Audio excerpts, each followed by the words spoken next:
Tere kõigile! Tänase tunnis siis võtan kokku selle, mis teil tuleb edaspidi siis kodus läbida. Uueks teemaks on meil inimene ja räägin täpsemalt lahti, mida sa selle teema juures teadma pead, et sa oskaksid siis ka tunnitöid vastavalt teha. Kuna õpik.ee ülesandete esitamine ja nende kontrollimine on väga mahukas, siis edaspidi ma ei jäta teile eraldi selliseid ülesandeid, mida mina peaksin ükshaaval läbi vaatama lihtsalt, kuna minu ajal on ka siis piir ja nende tööde läbivaatamine on väga mahukas, siis edaspidi teeme niimoodi, et ma annan teile nädala ülesanded, 2 teemat, mis teil tuleb läbi võtta ja iga tunni ees on siis selline ülesanne, mis sa pead selle tunni lõpuks selgeks saama. Kuidas sa siis täpselt seda teed, kas sa teed sellise kokkuvõtte, nagu sa tegid kõrbeteema juures või vihmavetsa teema juures või siis teed mingi kokkuvõtva pildi. Selle info ma panen sulle täpselt sinna tunni juurde, mida sa selle nädala jooksul siis ja kuhu mulle täpselt esitad. Ja muud ei olegi. Kindlasti tasub siis kasutada seda õpik.ee keskkonda ja kindlasti läbi teha just need ülesanded, mis on siin õpiku juures kõik. Et need aitavad sul siis sellest tekstist aru saada ja aitab siis mõista. Kindlasti lugege kõiki teksti juures olevaid pilte, vaadake, mis siin kirjas on ja nii edasi. Et see on oluline, muidu sa ei saa asjast aru. Erinevad ülesanded siin noolega saad lahendada, et kindlasti tehke. Et esimene tund siis selle nädala teemad on inimese kehaehitus üldiselt, välisehitus, siseehitus, et millised siis elundid kuuluvad väljaspoole ja millised siis sissepoole. Ilmselt kehaosasid lihtsalt meelde tuletada. Kindlasti võid ise ka käe peale panna. Pea, kael, õlavars ja nii edasi, et kordamine on tarkuse ema. Okei. Üks asi on siis inimese elundkonnad ja nende ülesanded. Siis sa tead, et inimene ja tema eellased kuuluvad loomariiki. Oskad siis teiste organismide elundeid ja siis nende ülesanded seostada samamoodi ka inimese elundite ja nende ülesannetega. Oskad siis võrrelda inimesi teiste selgroogsete loomadega. Kahjuks ei ole võimalik siis mulaaži uurida, mis on siis minu klassis. Paul jääb siis klassi ilmselt. Aga siis internetiallikate põhjal uurid siis erinevate elundite tööd ja siis ülesanded. Minu kodulehel on erinevaid siis videosi, mida ka kindlasti vaadata ja kindlasti siin õpik.ee-s on ka huvitavat materjali, mida kasutada. Ja muidugi mõisted, mis tuleb kindlasti siin vaadata, mis selgeks on vaja saada. Ja muud ei olegi põhimõtteliselt kõik elundid ja elundkonnad läbi. Esimene teema on siis inimese välisehitus. Soovitan sul kõik need pea, kael, õlavars, kõht, küünarvars, ranne, kämmal ja reis ja säär ja pöid, kõik ilusti enda peal üle katsetada. Nii, millest siis üldse inimene koosneb? Inimese kõige väiksem ehitusüksus on siis rakk. Inimene koosneb erinevatest rakkudest. Need rakud on väga erineva kuju ja ülesandega. Kõik rakud omavahel moodustavad siis koe. Kude on siis mitmest, näiteks siin on sul nahkkude, et kude koosneb siis mitmest naharakust ja mitu siis kude omakorda moodustavad siis elundi. Ehk siis näiteks naharakkudest moodustab nahkkude, mis omakorda moodustab siis kogu elundi, et nahk on siis keha kõige suurem elund näiteks. Et elundid siis koosnevadki kudedest. Nii igal elundil on mingi ülesanne ja kõik elundid, mis täidavad sarnast ülesannet, need moodustavad omakorda elundkonna. Ehk siis, kui me vaatame seda joonist siin, siis kõige väiksem siis ehitusüksus on rakk. Mitu rakku koos moodustavad siis lihaskoe. Süda on siis elund, mis koosneb peamiselt siis lihasrakkudest, ehk siis on elund. Ja süda koos näiteks veresoontega, kõige suuremad veresooned on aordid näiteks. Aortide koos siis moodustavad vereringe elundkonna. Ehk siis vereringe elundkond koosneb erinevatest veresoontest, veenid, kapillaarid, aordid, millest me räägime hiljem. Ehk siis kõige väiksem üksus rakk, rakud omavahel moodustavad koe, koest kude moodustab siis elundi ja erinevad elundid, mis täidavad sarnast ülesannet. Ehk siis näiteks vereringe ülesanne on transportida siis kehas ringi hapnikku ja toitaineid, siis süda pumpab selle vere kehas ringi ja täidavad kõik ühte ja sama ülesannet, moodustavad siis vereringe elundkonna. Et ilma vereta ei ole südamel midagi teha ja ilma veresoonteta ei oleks verel kuskil liikuda. Ehk siis kokku need erinevad elundid moodustavadki siis vereringe elundkonna. Et siis selle tunni mõte ongi, et sa teaksid kõige väiksem ehitusüksus on rakk, rakud moodustavad koe, elundid koosnevad omakorda kudedest ja erinevad elundid, mis täidavad ühte ja sama ülesannet, moodustavad siis elundkonna. Nii. Järgmine tund, mis täna tuleb läbi, sellel nädalal tuleb läbi võtta, on siis erinevad elundkondad vaatad ülevaatlikult üle. Et inimene koosneb siis väga erinevatest elundkondadest, nagu tugi- ja liikumiselundkond, vereringe elundkond, hingamiselundkond, seedeelundkond, närvisüsteem, meeleelundkond, suguelundkond ja erituselundkond. Nagu ma koolis nägin, eks muidugi te tahaksite kõik minna kohe sinna suguelundkonna juurde, et see teid huvitab kõige rohkem. Aga kahjuks või õnneks võtame siis jõudumööda ja küll jõuame selle teemani ka. Aga jah, esimene siis katteelundkond, kuhu kuulub siis nahk ja selle ülesanne on siis kaitsta meie keha. Nahk on siis kõige suurem elund. Nüüd järgmiseks tuleb siis tugi- ja liikumiselundkond, mille ülesanne on siis tugielundkonnal, nii-öelda luustikul, on siis meie keha toestada.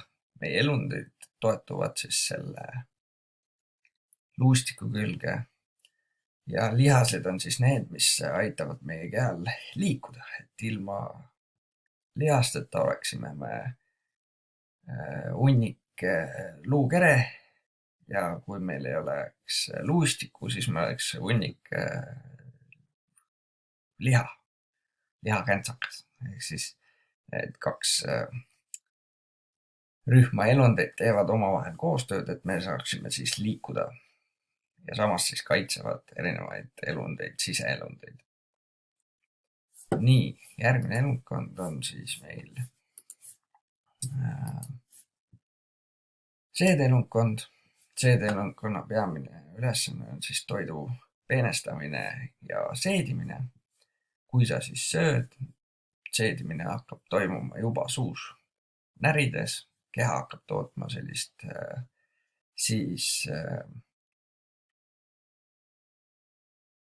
seedeensüümi, amulaasi, mis hakkab siis lagundama seda toitu juba sinu suus ja siis liigub neelu kaudu läbi söögitoru makku, kus ta siis viibib juba pikemat, kauemat aega, umbes 2–4 tundi. Siin siis segatakse maksast ja sapipõiest tuleva seede nõrega nii-öelda, hakatakse seda toitu siis lagundama. Ja siis maast liigub see peensoolde. Peensooles siis toimub peamine toidu seedimine, kus siis verre antakse ära kõiksugu toitained, valgud, rasvad, süsivesikud, vitamiinid ja nii edasi. Ja edasi liigub siis toit siia jämesoode. Jämesooles siis antakse ära veel viimane vesi ja kui see vesi on ka ära antud, jääb siia alles üks tahke jääkaine, mida sa siis lähed seal WC-s väljutama, poti peale istuma. Ja tuleb see siis pärasoole ja päraku kaudu lõpuks välja. Nii palju siis CD-elundkonnast ülevaatlikult. Järgmine elundkond on siis vereringe elundkond, millest ka juba rääkisime, mis siis koosneb südamest, veresoontest, mille peamine ülesanne on siis toitainete ja hapniku transportimine kehas. Et varustab keha verega, aga veri siis omakorda transpordib hapniku ja toitaineid erinevate rakkudeni välja. Ja siis on hingamiselundkond. Hingamiselundkond koosneb siis kopsudest, kopsutorudest, hingetorust, kõrist ja ninaõõnest. Ja ülesanne siis gaasivahetus, hapniku transportimine verre, verest siis süsihappegaasi välja transportimine. Ja veel on siis meil närvisüsteem. Närvisüsteem koosneb peaajust ja seljaajust ja närvidest. Et peaajus siis antakse mingisugune käsklus ja see siis närvide teel liigub siis meie elunditena ja käsib siis meie elunditel mingisuguseid ülesandeid teha. Ja närvisüsteemi ülesanne on siis kogu elundite tööd juhtida. Et siis, kui sinu seljaaju saab kannatada, siis võid jääda invaliidiks ja nii edasi. Sellepärast ei tohi kunagi inimesi lüüa pähe, selga, et võib inimene jääda invaliidiks, liikumisvõimetuks. Nii, siis erituselundkond, mille ülesanne on siis kehast jääkainete välja transportimine. Kopsud siis transpordivad välja süsihappegaasi. Neerudest toimub siis kuse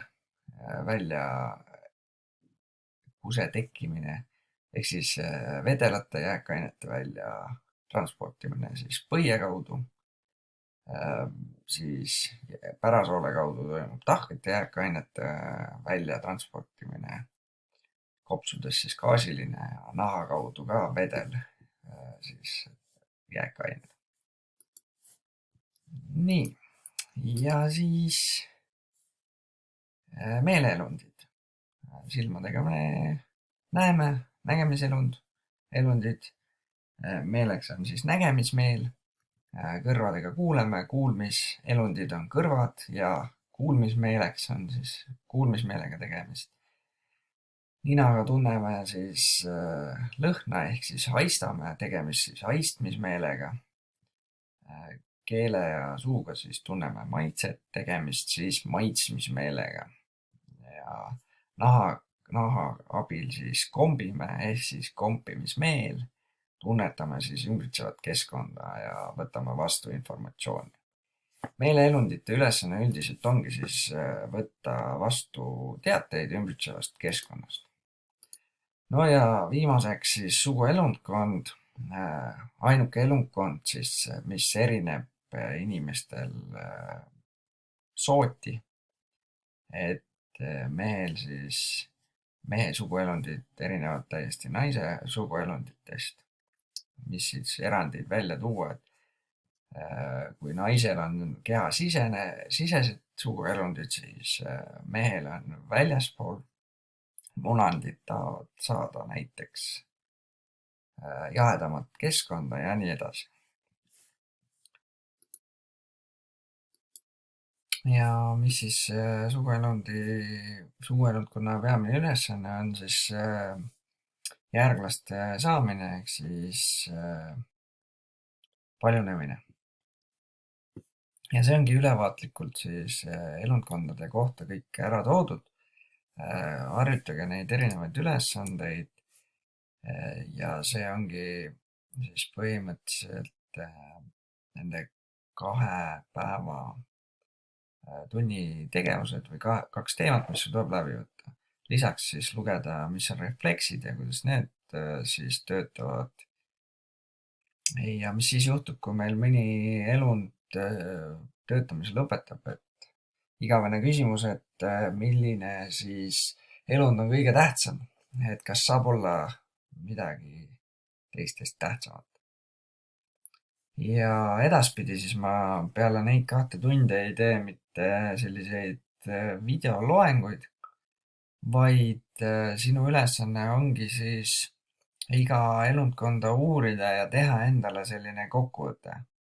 Ja ma loon sulle siis sellise Padleti seina, kuhu sa saad siis panna, teha postitusi siis, mida sa selle teema kohta õppisid, millise kokkuvõtte sa tegid ja sinna Padleti siis lisad oma töö.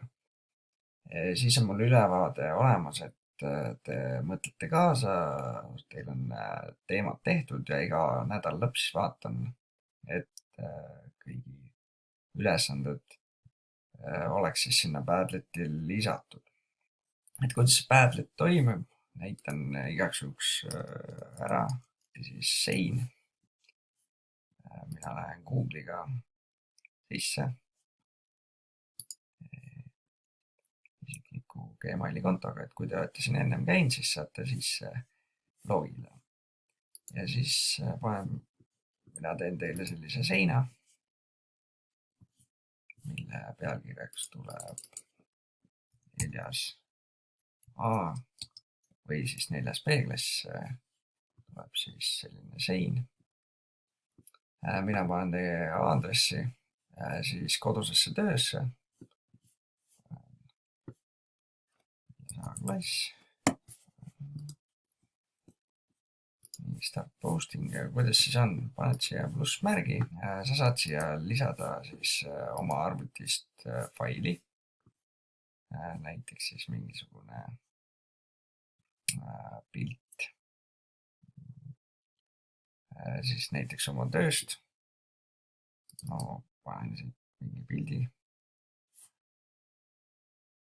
Ja sul on võimalik siis siin Padletis siia kommentaariga kirjutada siis väike kokkuvõte ja iga teema või iga selle teema juurde võiksid siia panna pealkirjaks siis oma nimi, allika ja